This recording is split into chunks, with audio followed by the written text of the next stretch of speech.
Hello po mga Kalingap, welcome back po sa aking YouTube channel Kalingap Dan. So meron po tayong interview po na pinaka nare-request po ng mga Rochelle fanatics po dyan. Matagal na po nila ito nare-request, ngayon ko lang po sila na tsempuhan at ayun, interviewin po natin sila. Tara po mga Kalingap. So what's up Insan and Rachel? Shoutout po. Welcome po sa aking YouTube channel. Pa-shoutout naman sa dalawang sa Kalam. Ay, grabe, sa kalam. Sa kanal. Hello po sa YouTube channel ni Kuya Dan, Kalingap Dan. Ayan, pa-subscribe po. Yes, thank you. So, Insan, lang, konting interview lang. Kasi- Dahil napakatagal na ng huling interview ko sa inyo, di ba? Na umabot Ay, ng, oo nga. yung Nag-viral sa'yo. yung Grabe, nag-viral. part one Yun yung pinakamataas kong views sa buong videos story ng ng channel ko. Ng uploaded Tama, video. yun yung Grabe, pinakamataas. congrats, Salamat sa inyong dalawa. 5.8 naman. Inog mo. Inog mo. So, kamusta kayong dalawa? Okay lang Okay po. naman. Kamusta ang dati at ang ngayon? Anong meron na ngayon na hindi nyo pa nararanasan dati? Ikaw na. Nararanasan dati. Kunyari, ano yung wala na meron na kayo ngayon? Dati po, wala po kami mga yung mga pa-PD, yung mga ganun. Ngayon meron na po. Tapos marami na pong nagiging event na ganun.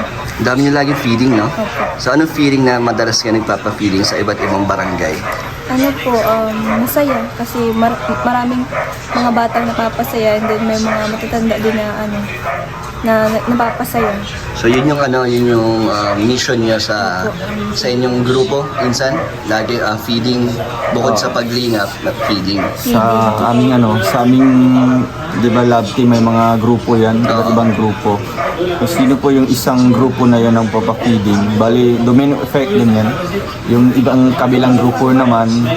So, ngayon, talagang nakaschedule yung feeding program namin sa mga iba't ibang grupo ng Rochelle fans. Grabe, ang laki na rin ng nyo, Insan, nang narating nyo. Medyo malayo na kayo sa dati. Di ba? Hindi, yung progress lang, hindi naman yung pagkatao. Sa amin. Parang yung narating ng YouTube channel nyo, talagang lumawak na rin talaga yung community nyo. Pero ano naman Insan, wala naman bang balak na, di ba iba may mga nagsasabi na may sarili na kayong mundo, may sarili na kayong community, wala naman. Ay, wala naman. Kalinga pa din. Siyempre naman. Sadyang busy lang din. Busy lang. So, kamusta Insan? Kamusta na si Rowell of Malalay? Saan yung nakikita ang papanood? Okay naman. Tapos, nag-enjoy naman sa mga activities kasama sa paglingap si Rachel. And then, sa family naman, okay naman yung namin. Tapos, dito sa paglingap natin, may mga achievements naman tayong na nagagawa. May mga nasa-scout naman tayo. So, ano na yung mga achievements mo? Siyempre, andun na yung mga na-scout natin na mga may potential na pwedeng tulungan natin. Although hindi gaano kataas yung views, pero alam ko sila yung mas deserve ng tulong natin. Tapos sa ating feeding program, ilang barangay, ilang schools na din yung napupuntahan natin. Nabigyan natin ng school supplies, feeding program, tsaka ano mang pwede natin may tulong sa kanila. Basta sa akin, achievement ko na yon as a charity vlogger. And Napakalaking achievement nun kasi di ba hindi biro magpa-feeding? Opo, Sa marami. halos ilang tao or bata ba? maximum siya mga 200. Grabe! Oo. Sa bawat feeding nyo. Bawat feeding. So, paano yung preparation niyan? Ano yung... Yung ginagawa namin para organize siya pagdating ng within that day ng feeding program. Ahead of day, pumupunta pa kami doon sa mismong lugar na yon sa barangay. Binibigyan namin ng ini-inform namin yung mga yung mga barangay officials o kaya yung sino yung nakakataas sa kanila sa grupo na yon sa lugar nila. And then minsan binibigyan namin ng coupon para well organized yung mga bata. And then basta basta masasabi ko lang pagpunta namin sa mga lugar na yun, talagang nagko-cooperate naman sila and okay naman. Masaya. Masaya Sobra. naman. Pero nakakapagod. Parang grabe ang effort. Physically mapagod talaga siya kasi nga from that day talagang maglalaan ka ng oras para mag-order ng foods, Jollibee, magpapagawa ng mga tarpaulin, bumibili ng mga pagkain namin, tapos biyahe pa ng ilang oras. And then pagdating doon, ikaw pa yung gagawa talaga, mag-organize ng program, ikaw pa yung magsasalita doon. Tapos pagkatapos, basta masasabi ko na di siya biro. Tsaka, Yung ganyan, grabe yung effort niya, yung oras. Kaya nga, nagpapasalamat ako kasi may mga tumutulong din sa akin ng mga vloggers, sila Kuya Alex, kasi alam ko kung kami lang dalawa, talagang hindi namin ma-handle yun, yung mga ganyang activities. Di ba kailangan yun ng talagang yung unity, yung pag may feeding program, kasi merong responsible sa mga pagkain, sa palaro, sa magsasalita, ganun. Dapat para mas organized. Organize. So, syempre ang experience ko rin yan sa amin na pag nag-feeding kami, magigising kami madalas 6 a.m. para mag-prepare. Tapos pagdating doon, tapos makakauwi, gabi na. Gabi na. Grabe yung pagod. Pero masaya kasi Masaya naman. ang dami mo natulungan sa isang araw, Siyempre. di ba? So, insan, ano na ba si ngayon, si Rowel? Ano na pinagbago mo sa dati nung dumating ka dito? Ay, grabe. Ano Talagang- na yung narating mo sa YouTube mo? Nung pumunta ako dito, lang tayo, 34,000 subscribers. And ngayon, road to 300,000. Kaya, isa lang yung masasabi ko na hindi naman nagbago si Rowel. Ganun pa rin nung pumunta ako dito. Nagbago lang kasi nakilala ko si Rachel dito. And then, siyempre, pero kung sasabihin natin sa ugali, personality, attitude, kahit tanungin niyo po yung mga nakikilala sa akin na mga organic viewers, yung noon pa na sumusuporta, ganun pa rin yung ganun pa rin yung ugali ko. And nasa tao yun, nasa mga tao na yun kung paano nila ako i-approach. Basta masasabi ko lang, wala pong pinagbago ako noon at ngayon. Nabago lang kasi nga, nag-improve yung channel natin, and credited naman yan lahat sa Team Kalinga, kay Kalinga Rab, kay Kuya Bal, and kay Ate Edna. Kasi kung wala din po sila, wala din po akong mapupuntahan dito, or hindi yan mag-improve yung channel natin. So, sa akin naman personally, bilang isang pinsan mo, tama naman sinabi mo na yung mga organic viewers mo, kung paano kanila nakilala, ganun ka pa rin ngayon. So, yun yung masasabi ko sa insan. Ikaw, Rachel, anong masasabi mo kay Rowel, na sobrang busy niya na ngayon? Sabi ko lang, Huwag masyadong magpagod? opo, wag masyadong isipin yung mga, sa kanya sinasabi ng ibang tao, basta kung alam niya sa sarili niya kung sino siya, yun lang yung doon lang siya mag-focus. Ang mahalaga yung mga importanteng tao sa kanya is yun yung mga Opo. nakakilala sa Ang kanya. mahalaga yung mga tao nakakaintindi sa kanya, totoong nagmamahal sa kanya, yun lang doon lang siya mag-focus, hindi doon sa mga taong negative yung mga sinasabi. So, totoong mga nagmamahal. Isa ka na doon.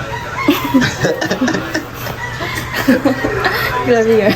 So, kamusta? May nag-comment kasi sa akin, hindi naman siya basher, parang lang, nagtatampo na daw siya sa akin kasi dati daw love ko daw ang Rochelle. Di ba ngayon medyo busy na, wala na rin serye. So, ang madalas ko lang nabibigyan ng behind the scene is sila Edu and Erica. Pero yun lang, nagtatampo lang siya. Siguro nami-miss nila ang behind the scene sa inyo. So, bukod pa sa pag-work nyo, anong mga pinagkakaabalaan nyo? Sa'yo, school. School. Ikaw, Insan, bukod sa paglingap araw-araw, anong ginagawa mo pagtapos? Ngayon, pinaghahandaan ko yung magiging first pabahay ko Uy, dun sa grabe. Pilar. Dito? Oo, sa Pilar siya. Sa Pilar. Sa Pilar. Maraming nagtatanong kung kailan daw masisimulan. Dito ko na po sasabihin na masisimulan po yun pag matapos na yung pinagawang bahay ni Kuya Bal doon. Kasi yung karpentero is same lang ng karpentero kay Kuya Bal. Para halimbawa parehang kung sakto yung budget natin, parehas na lang yung design. And ayun, pinag-iipunan pa namin galing po sa mga pledges ng mga sponsors natin. And then ayun, nabisi din sa mga nakalistang mga pwedeng puntahan, babalikan ng mga beneficiaries. Tsaka meron pa kaming 4 na naka-scheduled na feeding program. Tsaka 2 rice distribution na Grabe. Basta sabi ko talagang napaka hectic ng schedule, pero namamanage naman natin.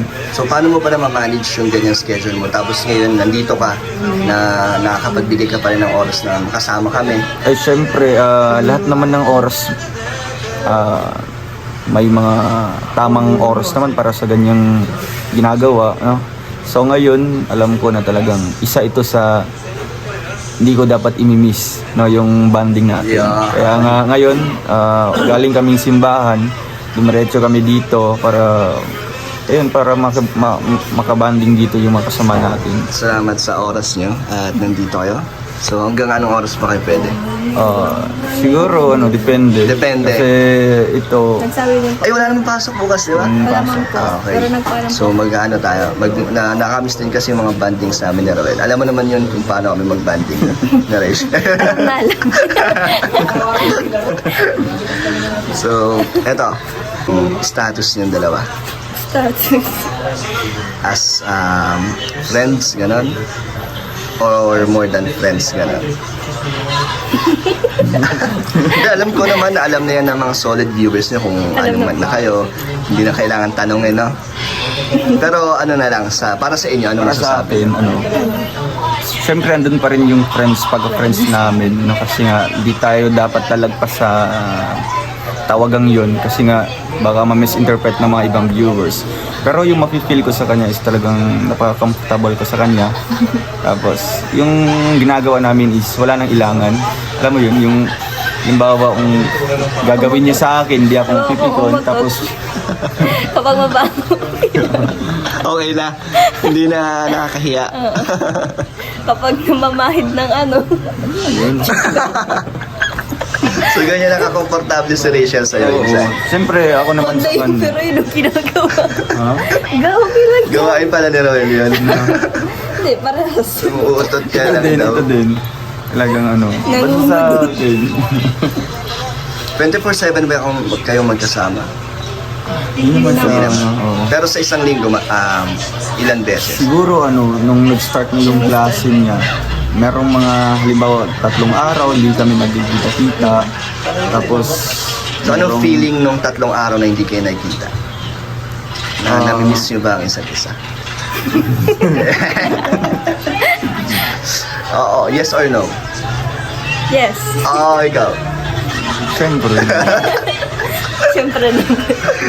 Makakamiss yung banding. Nami-miss nyo? Yung lalo na sa mga papiding. Okay. So bukod sa inyong dalawa, nami-miss yung mga ginagawa nyo din. Opo, yung kulitan.